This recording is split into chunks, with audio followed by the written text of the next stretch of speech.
Bonjour à tous. C'est quand même extraordinaire ce qu'on peut faire avec la technologie aujourd'hui. Je suis vraiment très content d'être parmi vous. En fait, je découvre ça.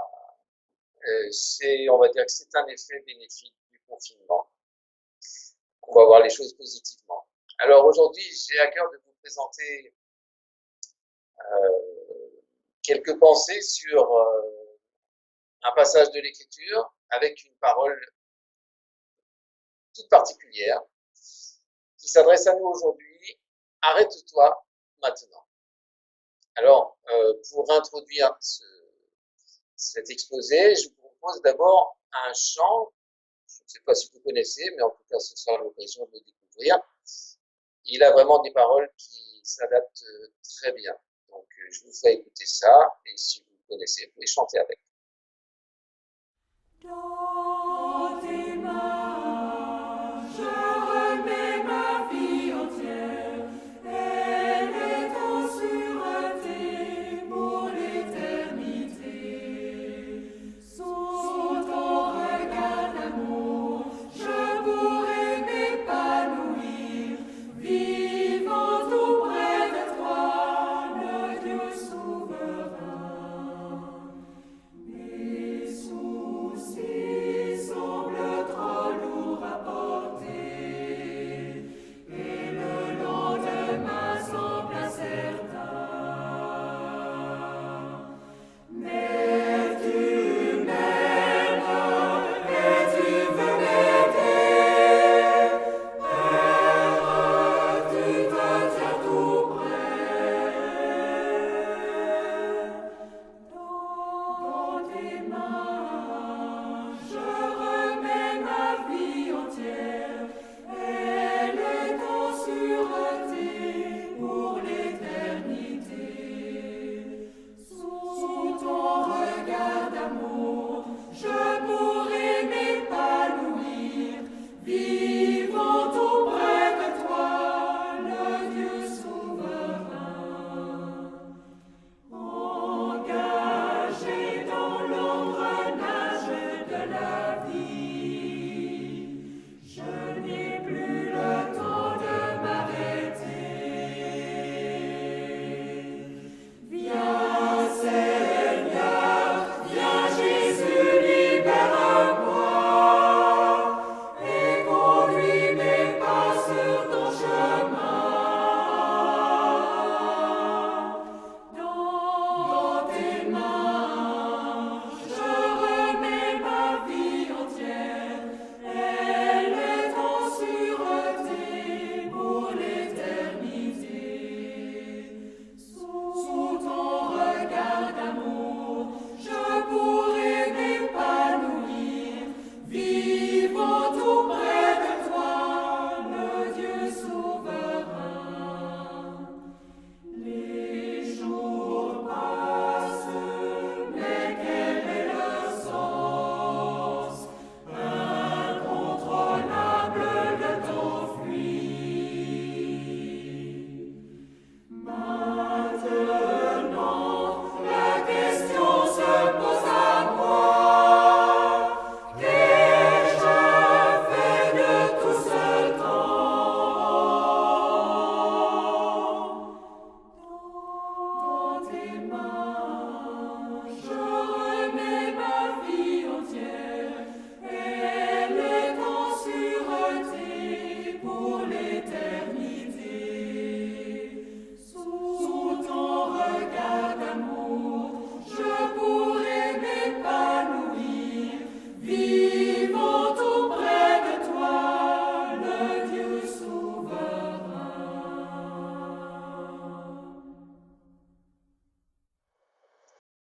Le lendemain semble incertain. Ça vous parle? Surtout en ce moment, déconfinement, crise économique, crise financière, chômage. Bon, avec le déconfinement, et bien justement, l'engrenage de la vie, dont il était question dans ce chant, se remet en mouvement. Et alors, comme avant? Cette vie où je n'ai plus le temps de m'arrêter? Oui, je sais, il y a des retraités aussi. Mais Je connais pas mal de retraités qui ont parfois un emploi du temps de ministre. Pas le temps. C'est vraiment le refrain de notre monde aujourd'hui. Alors ce virus, qu'on l'attribue au diable ou à Dieu, finalement, il a eu un effet positif parce que la machine s'est arrêtée. Et quand on ne prend pas le temps de s'arrêter soi-même, et bien parfois, il arrive que ce soit Dieu qui nous arrête. Et là, on a le temps de réfléchir, de se poser. Ces jours qui passent, quel est leur sens? Qu'est-ce que j'ai fait de tout ce temps? Et on redécouvre les vraies valeurs, l'importance des relations, la solidarité, le partage. On remet en cause la mondialisation et on redécouvre la valeur et l'importance du local, de l'autonomie. Alors, si c'était Dieu qui nous disait aujourd'hui, arrête-toi, maintenant. Alors, dans la Bible, il y a un prophète qui a interpellé un homme en lui disant, arrête-toi maintenant, et je te ferai connaître la parole de Dieu. Il s'adresse à quelqu'un qui courait après des ânesses. Ça vous dit quelque chose? On trouve cette parole dans le premier livre de Samuel, chapitre 9, verset 27. Du moins dans la version d'Arnaud. Peut-être que nous aussi, nous courons après des ânesses. À moins que ce soit des âneries. Qu'est-ce qui nous fait courir d'ailleurs? Alors dans le contexte, c'est quoi ces ânesses? Eh bien, du temps de Samuel, les ânesses sont un élément important de l'économie, un moyen de transport robuste, économique, paisible. Ils servent à transporter des marchandises, mais on peut aussi les monter. Et c'est même une monture de roi. Avoir plusieurs ânesses est un signe de richesse. Job en avait 500 avant son épreuve.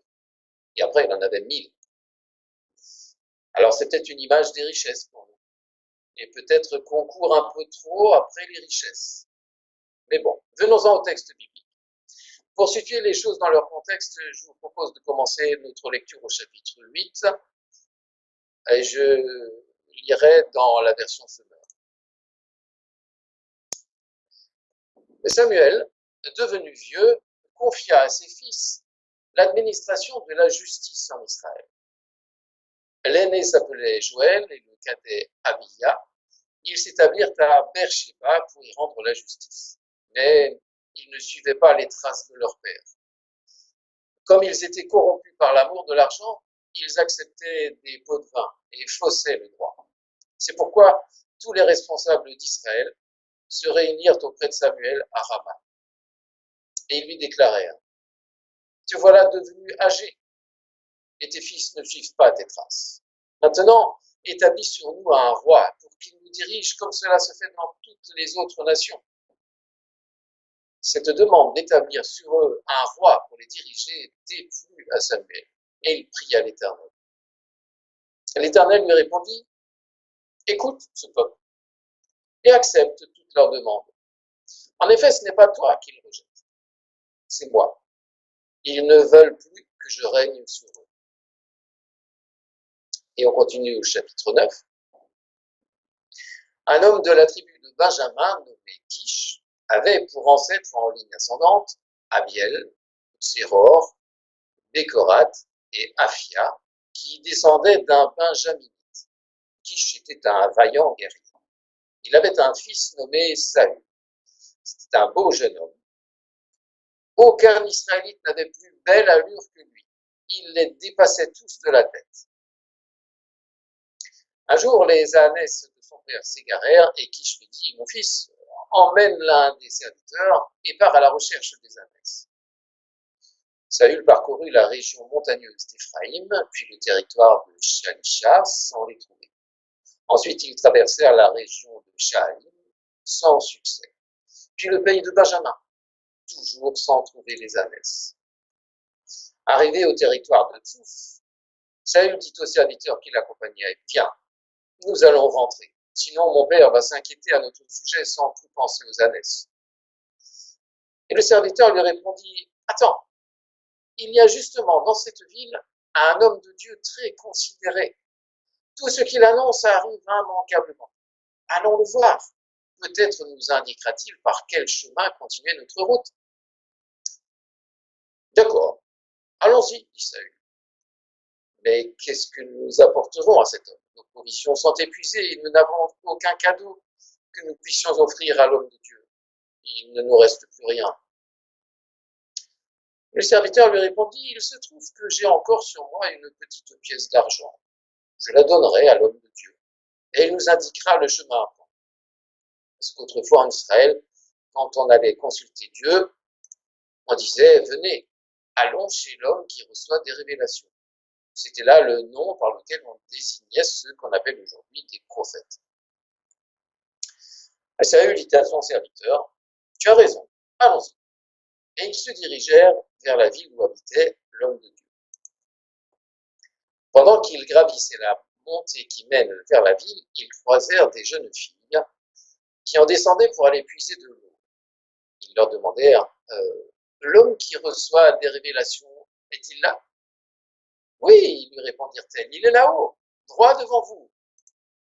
Mais dépêchez-vous, il vient d'arriver en ville, car il y a aujourd'hui un sacrifice pour le peuple sur le haut lieu. Dès que vous serez entrés dans la ville, vous allez le trouver, avant qu'il ne monte sur le haut lieu pour le repas. Car le peuple ne se mettra pas à table avant son arrivée, parce que c'est lui qui doit bénir le sacrifice. Après cela, les invités prendront part au repas. Si vous montez tout de suite, vous le trouverez sûrement. Ils montèrent donc à la ville. Au moment où ils y pénétrèrent par la porte, Samuel sortait dans leur direction pour monter au haut lieu. Or, la veille, l'Éternel avait fait cette révélation à Samuel. Demain, à cette même heure, lui avait-il dit, je t'enverrai un homme du territoire de Benjamin.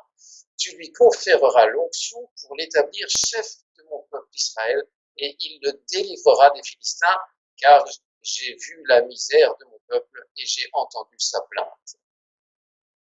Dès lors que Samuel aperçut Saül, l'Éternel l'avertit, voici l'homme dont je t'ai dit qu'il gouvernerait mon peuple. Saül aborda Samuel au milieu de la porte et lui demanda, peux-tu m'indiquer où est la maison de l'homme qui reçoit des révélations? Samuel lui répondit, c'est moi, cet homme qui reçoit des révélations. Passe devant moi et montons au haut lieu. Ton serviteur et toi, vous mangerez avec moi aujourd'hui. Et demain matin, je te laisserai repartir après avoir répondu à toutes les questions qui te préoccupent. Quant aux ânesses disparues, il y a 3 jours, ne t'en inquiète plus, elles sont retrouvées. D'ailleurs, à qui a réservé tout ce qu'il y a de précieux en Israël? N'est-ce pas à toi et à toute ta famille? Saül répliqua, que dis-tu là? Ne suis-je pas un benjaminite, de la plus petite des tribus d'Israël, et ma famille n'est-elle pas la moins importante de tous ceux de ma tribu? Pourquoi parles-tu donc de cette manière? Samuel emmena Saül et son serviteur et les fit entrer dans la salle du festin. Il les installa à la place d'honneur, au milieu d'une trentaine d'invités. Ensuite, il ordonna au cuisinier, sors pour lui le morceau de viande que je t'ai remis, pour que tu le mettes de côté. Alors le cuisinier apporta le gigot et sa garniture, et le déposa devant Saül, pendant que Samuel lui dit, voici la part qui t'a été réservée. Sers-toi et mange, car c'est pour cette occasion qu'elle a été gardée exprès pour toi, lorsque j'ai invité le peuple. Alors Saül mangea avec Samuel ce jour-là. Puis ils redescendirent ensemble du haut lieu à la ville, et Samuel s'entretint avec Saül sur la terrasse de sa maison. Le lendemain, au lever du jour, Samuel appela Saül sur la terrasse. Mets-toi en route, et je prendrai congé de toi. Saül se leva et se mit en route. Il sortit en compagnie de Samuel.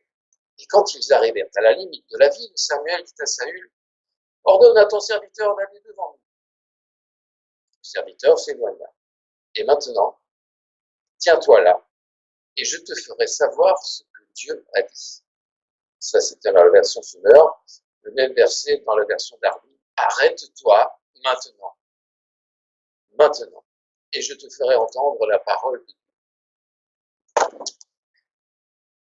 Alors nous sommes à un moment charnière de l'histoire d'Israël. Après la sortie d'Égypte et 40 ans passés dans le désert, il y eut la conquête du pays promis, suivi d'un temps assez chaotique. C'est ce qu'on appelle l'époque des juges, où l'autorité était détenue par Dieu. C'est Dieu, en quelque sorte, qui régnait sur son peuple au travers d'un juge qui était comme un roi prêtre, avec un statut particulier qui ordonnait aussi la justice. Alors il y a eu des périodes sombres et d'autres plus glorieuses. Et puis ensuite, après ce temps des juges, il y a eu Samuel. Samuel dont on connaît l'histoire de sa naissance. Il a succédé à Élie, un prophète de l'Éternel, mais qui a eu une fin pas très glorieuse, avec des enfants qui étaient, je cite, des vauriens qui ne se souciaient pas de l'Éternel. Chapitre 2, verset 12. Samuel, lui, a été un prophète extraordinaire, qui a servi Dieu de tout son cœur et avec droiture. À un moment charnière, je disais, parce que nous sommes entre cette période des juges et l'établissement de la royauté. Samuel est maintenant âgé, sans être pour autant un vieillard. Il a environ 60 ans et il a délégué une partie de son autorité à ses fils. Ils ne sont pas à proprement parler ses successeurs, mais ils le seront simplement, sauf qu'ils ne marchent pas dans les traces de leur père. Une situation douloureuse que bien des parents connaissent, mais la piété ne se transmet pas, ni l'appel de Dieu. Chacun est responsable de ses actes et de ses choix. Les parents ne sont pas responsables des choix de leurs enfants. Paul dira à Timothée, efforce-toi d'être un modèle pour les croyants, par tes paroles, ta conduite, ton amour, ta foi, ta fidélité et ta pureté. 1 Timothée 4, verset 10, dans la version parole vivante. Ça, c'est notre responsabilité. Et après, Acte 20, verset 32 nous dit, et maintenant, il ne me reste plus qu'à vous confier au Seigneur et à sa parole de grâce. Et si un jour, quelqu'un peut dire avec l'apôtre Jean, j'ai eu beaucoup de joie à rencontrer certains de tes enfants et à constater qu'ils vivent selon la vérité comme le Père nous l'a demandé, c'est vraiment une grâce. C'est comme ça qu'il faut le prendre. Et donc voilà qu'en plus Samuel doit entendre des paroles qui le remplissent d'effroi. Non pas tant en cause des paroles désagréables à son sujet, des vieux, ni même au sujet de ses enfants. Ils ne suivent pas tes traces, mais parce que le peuple demande un roi. Et là, la réaction de Samuel est waouh, admirable. Parce qu'il aurait pu se sentir agressé. Il aurait pu répondre vertement. Mais non, il se tourne vers l'Éternel. Voilà ce qui caractérise Samuel. Une vie de communion, de relation avec Dieu qui contraste avec ce que sera Saül. Et Dieu lui dit d'écouter le peuple. Il a bien fait de demander à Dieu. Parce que s'il avait exprimé son indignation, le peuple aurait pu lui reprocher de s'accrocher au pouvoir, de s'accrocher à son ministère. S'il avait accédé à leur demande, on aurait pu lui reprocher sa faiblesse, un peu comme un Pilate qui craint le peuple face au danger de soulèvement potentiel. Alors, oui, il fait bien. Il se tourne vers Dieu et il lui ouvre son cœur, tout simplement. Et là, quel bel exemple. Ça me fait penser à Ézéchias plus tard, qui, face aux menaces du roi d'Assyrie, exprimées dans une lettre, va simplement au temple et déroule la lettre devant Dieu. Ésaïe 37, verset 14, Ézéchias prit la lettre de la main des messagers, il la lut et se rendit au temple de l'Éternel. Il la déroula devant l'Éternel et il pria. Eh bien, faisons comme lui quand nous avons un problème, quand nous nous sentons agressés, contrariés. Philippiens 4, versets 6 et 7 nous dit « N'entretenez aucun souci ». Et j'ai bien dit « N'entretenez aucun souci ». Dans certaines versions, c'est « Ne vous faites pas de soucis ». C'est un peu difficile. Et là, c'est « N'entretenez aucun souci ». Ça veut dire « J'ai un souci », c'est légitime. Mais il ne s'agit pas de l'entretenir.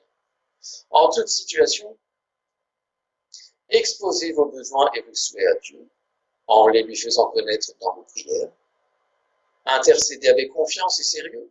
Exposez vos requêtes avec précision, sans oublier d'exprimer aussi votre reconnaissance.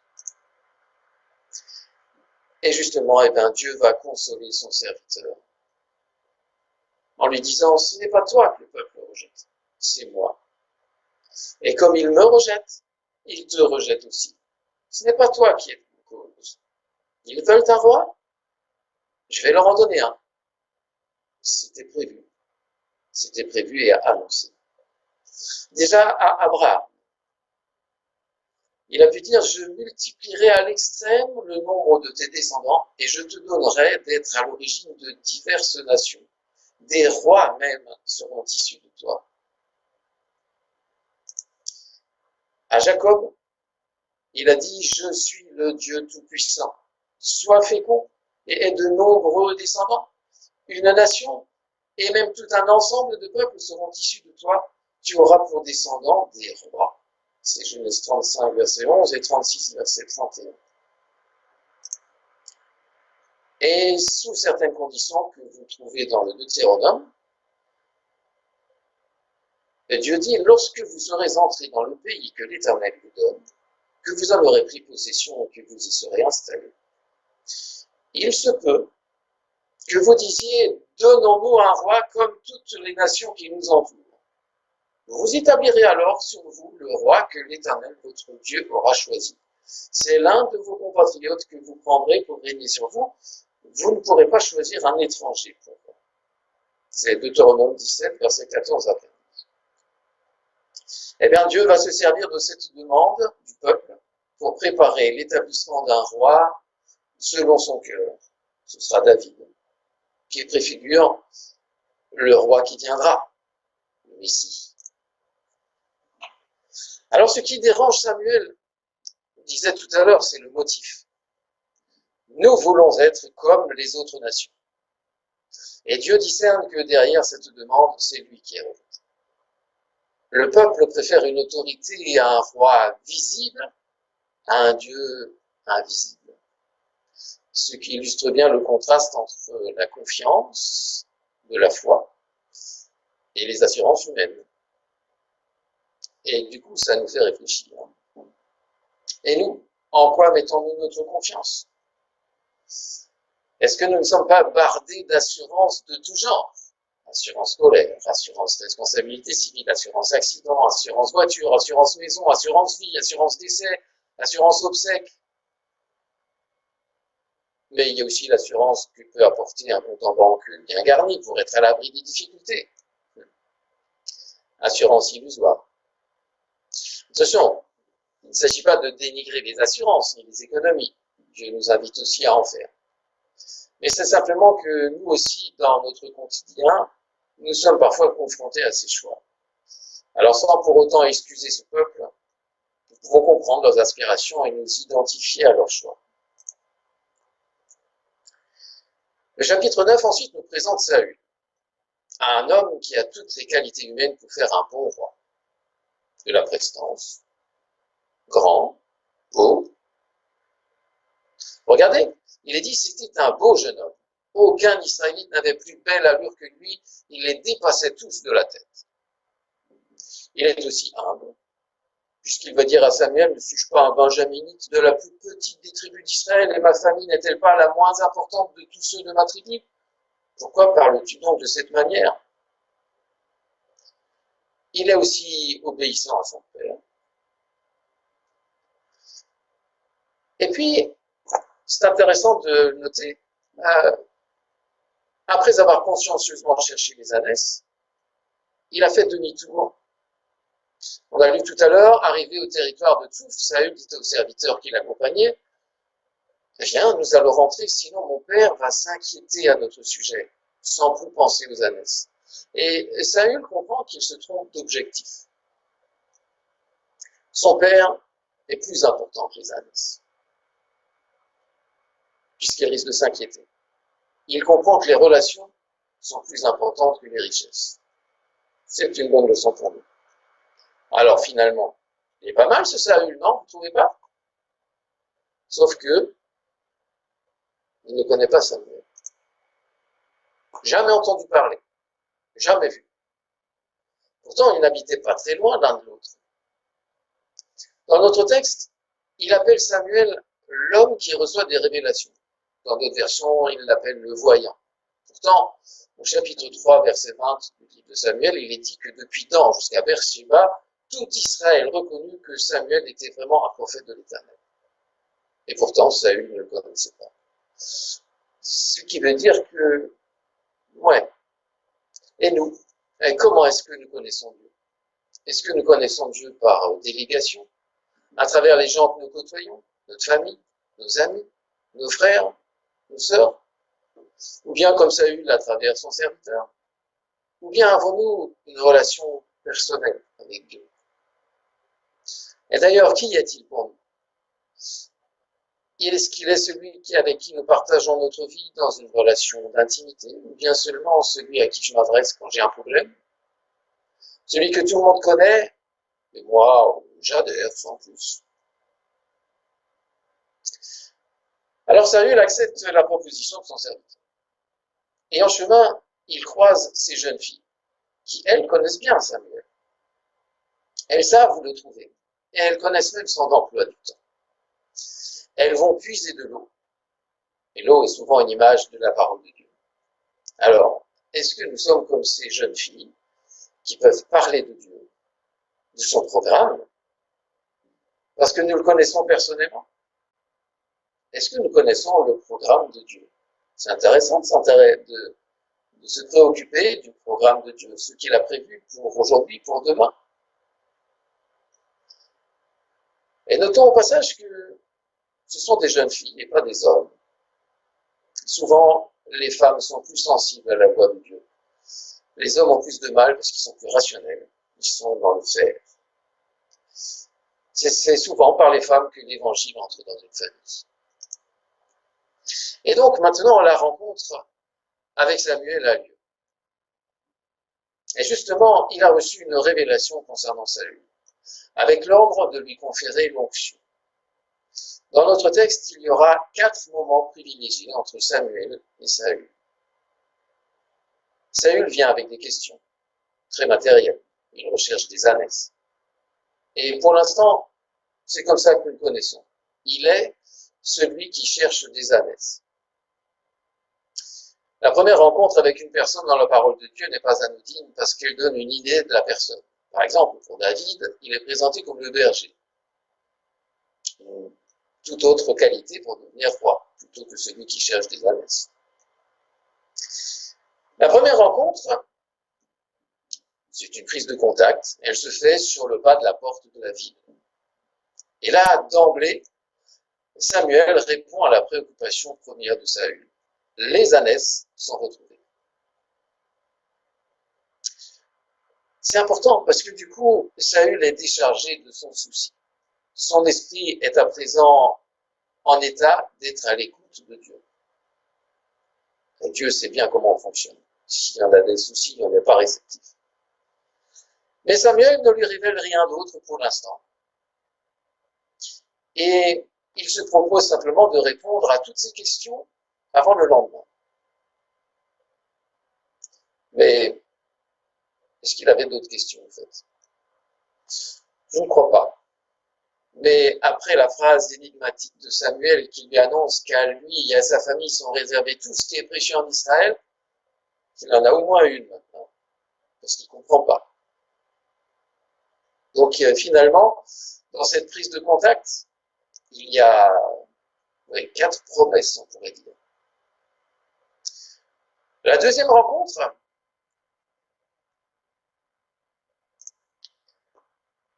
a lieu autour d'un repas, ou plutôt d'un festin Un moment propice pour parler et échanger. Enfin, du moins dans notre culture française ou québécoise, je ne sais pas. Mais il n'en est pas fait mention. Bon, c'est vrai qu'ils ne sont pas tout seuls. Ça manque un peu d'intimité, hein. Ils sont une trentaine. Et Samuel se retrouve propulsé à la place d'honneur, au milieu d'une trentaine d'invités avec un petit morceau de choix spécial pour lui, le gigot et sa garniture. Samuel tenait à honorer celui qui allait le détrôner. Wow. Bravo Samuel.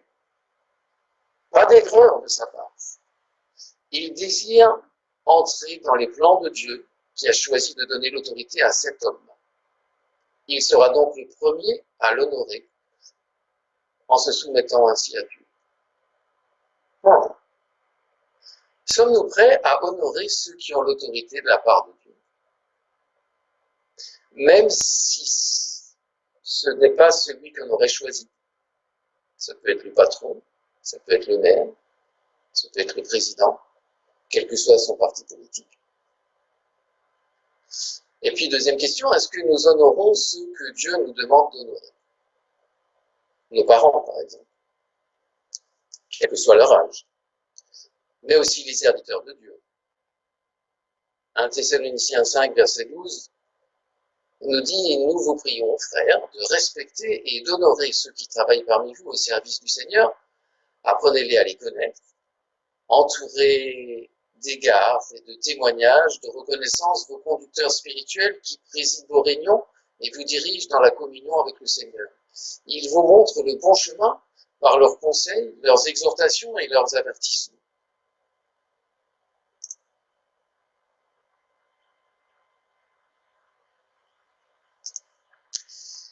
La troisième rencontre a lieu le soir, sur la terrasse de la maison. On pourrait dire là, vraiment, c'est le bon moment. La chaleur de la journée est passée, on est tranquille, ils sont sur la terrasse, qu'est-ce qu'ils ont bien pu échanger? Eh bien, ce n'est pas dit. D'autant que Samuel ne lui a toujours pas révélé ce qu'il attend. Alors, je ne sais pas si Saül avait beaucoup de questions, mais j'imagine que Samuel était très attentif aux paroles de celui qui allait devenir le premier roi d'Israël. Et nous, avons-nous à cœur de connaître ceux que nous côtoyons? Même nos frères et sœurs dans l'Église, est-ce que nous nous connaissons vraiment? Ça veut dire au point de partager des choses ensemble, de prier l'un pour l'autre. Est-ce que je m'intéresse aux difficultés des uns et des autres? Pendant ce temps de confinement, il me semble que chacun a réalisé et cultivé l'importance des relations. Il me semble qu'on n'a jamais passé autant de temps au téléphone, sur Skype ou sur Zoom, à prendre des nouvelles des uns et des autres, à prier les uns pour les autres. Finalement, que c'est bon de s'arrêter. Et puis, quatrième moment, sur le pas de la porte, encore une fois. Ce n'est que le lendemain matin. Alors que Saül allait se mettre en route, que Samuel lui intime l'ordre de s'arrêter maintenant, pour lui faire savoir ce que Dieu a dit. Ah, bah quand même, il aurait pu le faire avant. Le soir, sur la terrasse, par exemple. Mais peut-être qu'il fallait passer du temps d'abord pour établir une relation. Et dans nos contacts aujourd'hui, c'est pareil. Il faut prendre du temps pour établir une relation. Et je reprends ici une phrase de Philippe Gatti qui dit « Établir une relation, c'est construire un pont de mon cœur vers le sien pour que Jésus puisse marcher dessus. » C'est joli. Et une fois la relation établie, l'opportunité de parler de choses plus importantes est facilitée. Sauf que là, maintenant, Saül est sur le point de partir. Peut-être qu'il se dit qu'il allait être en retard. Peut-être qu'il a déjà son programme établi pour la journée. Ah, pourquoi ne pas en avoir parlé avant? Eh bien oui, nous aussi, nous avons des vies bien remplies et nous n'aimons pas être perturbés dans notre programme. Et pourtant, il arrive que Dieu veuille nous parler, que Dieu mette sur notre chemin une personne dans le besoin. Et nous ne sommes pas disponibles. Un peu comme quand on tombe sur le répondeur téléphonique, je ne suis pas disponible pour le moment, mais laissez-moi un message et je vous rappellerai dès que possible. Ouais. Ce qui nous fait réfléchir, sommes-nous disponibles pour notre prochain? Qu'est-ce qui est vraiment prioritaire dans notre vie? Sommes-nous disponibles quand Dieu veut nous parler? Et peut-être que Dieu est parfois obligé de nous arrêter brutalement pour que nous ayons du temps à passer avec lui. Ça peut être une maladie, ça peut être un accident, ça peut être un virus, ça peut être un confinement. Alors peut-être que nous languissons auprès de tels moments seul à seul avec Dieu, dans le calme, loin de l'agitation de ce monde, sans téléphone portable, pour prendre le temps de poser nos questions, nos incompréhensions, nos blessures. Et puis surtout, une fois que nous avons déversé devant Dieu tout ce que nous avons sur le cœur, prendre le temps d'écouter la réponse. Apprendre à entendre la voix de Dieu. Arrête-toi maintenant et je te ferai entendre la parole de Dieu. Pour terminer, regardez juste ces mots en rouge. Est-ce qu'ils ne sont pas le reflet de l'attitude de Dieu envers tous les croyants? Par exemple, avez-vous déjà fait la liste des promesses de Dieu pour vous? Avez-vous déjà réalisé que Dieu veut nous servir? Servir. Oui, ça c'est peut-être un peu choquant. Mais je pense que Saül ne devait pas être très à l'aise là à la place d'honneur. Et pourtant, qu'est-ce qu'il a dit le Seigneur quand il était avec ses disciples?